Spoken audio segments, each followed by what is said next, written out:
बताएंगे ना कुछ। 1 हेक्टेयर अगर आपका टी गार्डन है तो उसमें आपको कितना प्रॉफिट मिलता है 1 ईयर में? ऐसा कुछ पैसे का कुछ बताएंगे, क्या क्या कैलकुलेशन है आपका, कितना मिलता है आपको पैसा अभी तक पता 1 हेक्टेयर में? ऐसे तामुल लगा है तो उसमें आपको 1 हेक्टेयर में कितना पैसा मिलता है, कुछ एक आइडिया देंगे आपको? हाँ पूरा तो नहीं है, जी। पूरा तो नहीं। तो इसमें मैं ऑयल पाम को बताऊं आपको, एक्चुअली क्या है, नेशनल मिशन है ये, गवर्नमेंट का प्लानिंग है, सेंट्रल गवर्नमेंट फंडेड है, स्टेट गवर्नमेंट सपोर्ट में है, ठीक है ना। फंड 90% सेंट्रल गवर्नमेंट देती है, 10% राज्य सरकार देती है।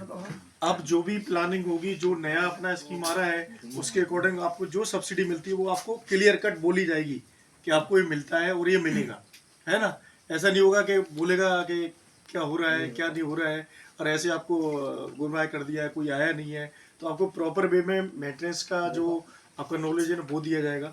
सभी फील्ड में हमारे जो फील्ड स्टाफ है अभी और बढ़ाए जाएंगे, वो भी आएंगे। हम भी समय समय पे आते रहेंगे, आपको हर मंथ में 2 मंथ में यहाँ पर जो है विजिट हमारा होता रहेगा, ठीक है। तो हम ये चाह रहे हैं कि अपना जो प्लानिंग है जो नेक्स्ट ईयर का 2025-26 का यहाँ से शुरू करने वाला है, तो जब तक अपना सीडलिंग भी तैयार हो जाएगा 1 ईयर में यहाँ पे, तो इसके बाद जो है ना अपन प्लांटेशन करेगा। तो इसमें एक्चुअली क्या है ना, 1 हेक्टेयर में 143 प्लांट आता है, ठीक है। 1 हेक्टेयर में 143 प्लांट आता है, हाँ 1 हेक्टेयर में। इसको लगाते कैसे हैं, 9 मीटर पे इसको लगाते हैं, ट्रायंगल पद्धति में लगाते हैं। ट्रायंगल पद्धति में क्यों लगाते हैं, क्योंकि जो उसका प्रकाश संश्लेषण सन का है ना, सन रेज जो है उसका जो है वो, अगर कई लोगों ने स्क्वायर में लगा दिया इसको, वो मतलब जो है ना रॉन्ग रॉन्ग मेथड है, उसको ट्रायंगल पद्धति में लगाते हैं। उसका लगाने का सिस्टम शायद सबको लगाया है तो पता ही होगा, 2x2 का पिट्स होता है। उसको जो है ना जब सीडलिंग आ जाएगा तो उसमें अपन जो है ना थोड़ा 40 ग्राम जो है ना 400 ग्राम आपका डीएपी लगता है उसमें, एसएसपी मान लो, पब्लिक एसएसपी, और 50 ग्राम फोरेट और 5 kg बर्मी कंपोस्ट FYM, वो उसको लगाते समय, उसको रोकते समय उसको ट्रांसप्लांट करेगा, जो उसको कर लेगा। इसके बाद 6 मंथ बाद उसको जो है ना फर्टिलाइजर देना चालू करेगा। तो जो फर्टिलाइजर का डोज है निर्धारित उसमें, वो प्रॉपर उसको करना है। जैसे अपन लोग क्या है ना, अपन लोग जैसे खाना खाते हैं ना, खाना के साथ में अपन मीट भी खाता है ना, अपन कोई दूध भी पीता है, कोई कुछ करता है, ठीक है ना। तो उसको भी माइक्रोन्यूट्रिएंट की भी जरूरत होती है प्लांट को।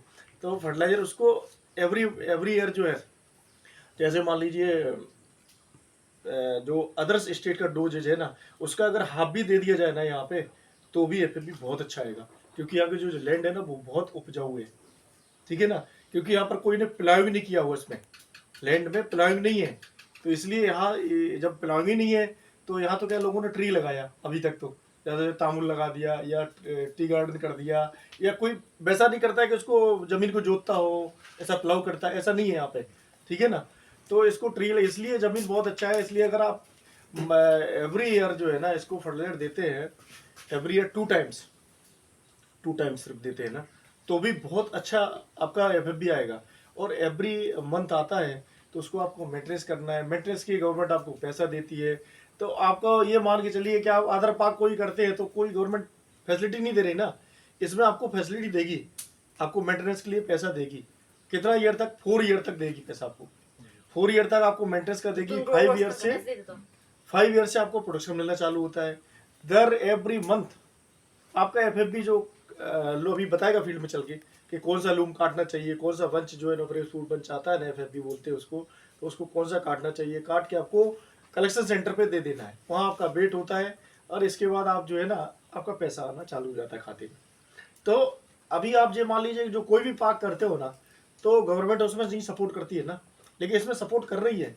जो सपोर्ट कर रही है तो उसको आप अच्छे से करो, क्योंकि ये ऐसी पाक है, ऐसा क्रॉप है कि इसको आप एक बार लगा लेते हो ना, तो हमारा और आपके बीच में कंपनी, सरकार, गवर्नमेंट और आप फार्मर, इसका एक जो बनता है ना अपना जॉइंट वेंचर है, इसका जॉइंट वेंचर ही मान लीजिए। तो ये 30 ईयर्स का अपना रिलेशन है, 30 ईयर्स का। क्योंकि आपको 4 साल गवर्नमेंट सपोर्ट करती है। मेंटेनेंस में आपका क्या आता है, आपने उसमें फर्टिलाइजर दिया है, उसके लिए भी पैसा आता है ना। तो मेंटेनेंस के लिए वही हो गया, आपने कल्चर प्रैक्टिस उसमें कुछ किया, आपने उसका बेसिन बनाया, तो जो भी कार्यक्रम है ना उसमें करने का है ना, वो करेंगे तो उसके लिए आपको पैसा दे रही 4 साल तक गवर्नमेंट। जब प्रोडक्शन आने लगता है तो गवर्नमेंट आपसे लेना भी, उसका भी एग्रीमेंट है कि आपसे गवर्नमेंट लेगी, ठीक है ना। आपको कहाँ तक, कलेक्शन सेंटर तक, जहाँ कलेक्शन सेंटर होगा, जैसे यहाँ का पूरा सर्किल होगा एक, जो वहाँ का एक कलेक्शन सेंटर होगा, वहाँ कलेक्शन सेंटर मटेरियल जाएगा और वो आपको वेट करके देगा, रसीद जो है ना आपको मिलेगी वेट का, वो आपके खाते में दर मंथ, एवरी मंथ पैसा आपके खाते में आ जाएगा, ठीक है ना। और एक इसमें अच्छा है कि इसका जो मार्केट वैल्यू है, जैसे आपने मान लीजिए कि उसमें भी गवर्नमेंट सब्सिडी दे रही, अंतर्राष्ट्रीय जो इंटरनेशनल मार्केट में रेट जैसे अभी इस समय 13 रुपये पर केजी है, ठीक है, 13 रुपये पर केजी इस समय। तो अगर जो है ना ये रेट मान लीजिए इंटरनेशनल मार्केट में थोड़ा लो हो जाता है ना, तो भी आपका माल 13 रुपये ही खरीदा जाएगा, उसमें ये नहीं है। फिर उसमें गवर्नमेंट आपकी जो है ना भरपाई करेगी, गवर्नमेंट उसको कंप्लीट करेगी, जो भी अगर पैसा लो भी हो गया ना रेट, तो आपको एक फिक्स रेट मिलता है कि इस रेट पे आपको, और अगर जब बढ़ता है तो आपको बढ़ के मिलेगा, लेकिन अगर कम हो गया रेट कहीं इंटरनेशनल मार्केट में तो आपको इतना जो फिक्स है वो मिलेगा, और अगर बढ़ गया तो बढ़ के भी मिलेगा रेट, ऐसा है पॉलिसी में, ठीक है ना। पॉलिसी में नोटेड है ये चीज़ें। तो हम अपन जो यहाँ काम कर रहे हैं वो ऐसे नहीं कर रहे, हवा हवाई काम नहीं है, बाकायदे एग्रीमेंट है गवर्नमेंट के साथ में कि हम यहाँ बाय करेगा, ये सब चीज़ें करेगा, यहाँ इतना प्लांटेशन करने का, ठीक है ना। यहाँ पर टारगेट है 5000 हेक्टर का हमारा, 5 ईयर में 5000 हेक्टर यहाँ प्लांटेशन करना है हमको, क्योंकि यहाँ मिल आने वाला है भाई, यहाँ मिल लगने वाला है।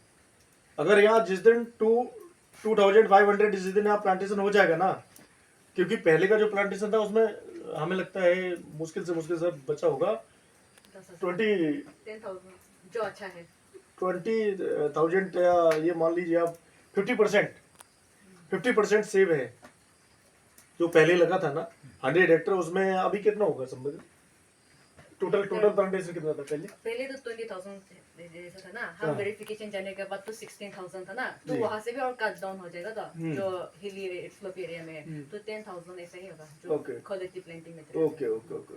तो मतलब जो पहले जो चीजें हो गई है ना उसको तो ठीक है, लेकिन अब ऐसा नहीं होगा। हमारे कंपनी का पर्सन आएगा, आपको सबॉर्डिनेट आएंगे, सब आपको जब आप लगाएंगे तभी उसी समय आएंगे, तब मेथड बताएंगे कैसे लगाना है। हर मंथ आपसे अप्रोच करेगा हमारा सबॉर्डिनेट, हर मंथ एवरी मंथ सपोर्ट करेगा आपका कि इसमें कब फर्टिलाइजर डालना है, कब इसका बेसिन बनाना है। और यहाँ पर क्या है, बेसिन अगर एक बार बना दिया आपने, ठीक है ना, जैसे 1 ईयर होता है ना प्लांट का, तो 1 ईयर में 1 मीटर का डायमीटर उसको बना देती है, ठीक है ना। 2 ईयर्स का प्लांट होता है तो 2 मीटर का बना देता है, 2 मीटर का। 3 ईयर्स का होता है तो 3 मीटर का। बेसिन बनाने से क्या होता है कि उसके अंदर जो है ना, जो ग्रासेस है, वीड है, उसको मैनुअल निकाल लेता है, उसके अंदर बीडीसाइड नहीं डालेगा, ठीक है।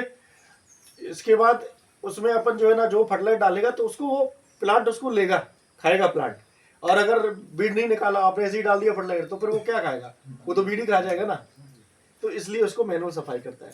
अच्छा, ये क्या है कि ये प्लांट जो है ना, इसका जो रूट है ना वो डीपली नहीं जाता है, वो साइड सराउंड जाता है, इसका जो रूट होता है ना, ठीक है। तो इसका जो रूट है ना ऊपर रहता है ना, इस वजह से इसको जैसे आप फर्टिलाइजर देते हैं तो वो फर्टिलाइजर सीधे कैचअप होकर ऊपर लीफ में चला जाता है, और लीफ में वहाँ से जब फ्रूट आता है ना, तो जो लीफ है वो लीफ समझो इस तरह से वंश को भोजन प्रोवाइड कराता है, ठीक है ना।